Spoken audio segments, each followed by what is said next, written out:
2026 নির্বাচনের আগে দেয়াল যুদ্ধের সম্প্রীতির বার্তা। কোথাও লেখা হিন্দু মুসলিম ভাই ভাই বিজেপি স্থান নাই।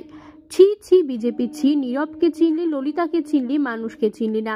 আবার কোথাও লেখা হিন্দু হিন্দু ভাই ভাই, দেশের 2 কোটি বেকারের চাকরি নাই।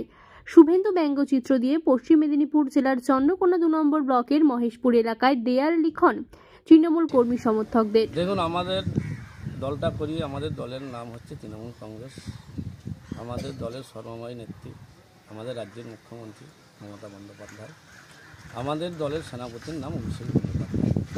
আপনারা দেখতে পাচ্ছেন চতুর্দিকে নেতা সাম্প্রদায়িক রাজ্যের বিরোধী নেতা তিনি করতে যাচ্ছেন।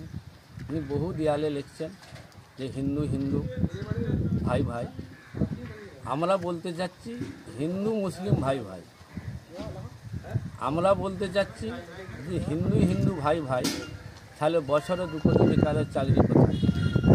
আমরা বলতে যাচ্ছি যদি হিন্দু হিন্দু ভাই ভাই, তাহলে গরিব সাধারণ মানুষের গ্যাসের ভর্তুকি কোথায়?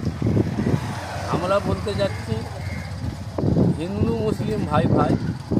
আমরা এই সম্প্রীতির বাংলাতে 2026-এ আবার দিদি সরকার চাই। এটা কি মূলত 26-এর বিধানসভা ভোট লক্ষ্য করে? হ্যাঁ, অবশ্যই 26-এর বিধানসভাকে আমরা লক্ষ্য রেখে আমরা কিছু দেয়াল লিখছি।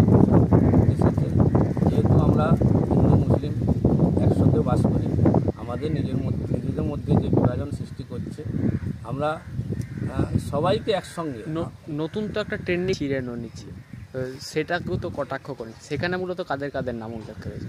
দেখুন, যারা এত কিছু বলছে, আমরা বলতে চাচ্ছি যে বিজেপি কি করলো। বাংলার মানুষ বলতে চাচ্ছে, ভারতবর্ষের মানুষ বলতে চাচ্ছে যে বিজেপি দেশের জন্য কি করেছে। তো সেটাই যে এত কিছু করার পরেও বাংলার মানুষ, দেশের মানুষ ছি ছি করছে যে ছি বিজেপি ছি। এত গেল, এত টাকা গেল, রেল গেল, বিমান গেল, করলিটা কি? শুধুমাত্র ধর্মের দোহাই দিয়ে কোনো কাজ নেই, চর্চা নেই, উন্নয়ন নেই, কোনো কিছু নেই। ভোট এলেই আসে, শুধুমাত্র সাম্প্রদায়িক রাস্তাটি খোলা আছে। সাম্প্রদায়িক দ্বন্দ্ব লাগিয়ে মানুষকে বিভাজন করে বাংলায় শান্ত বাংলাকে অশান্ত করে ভোটে আসতে যাচ্ছে।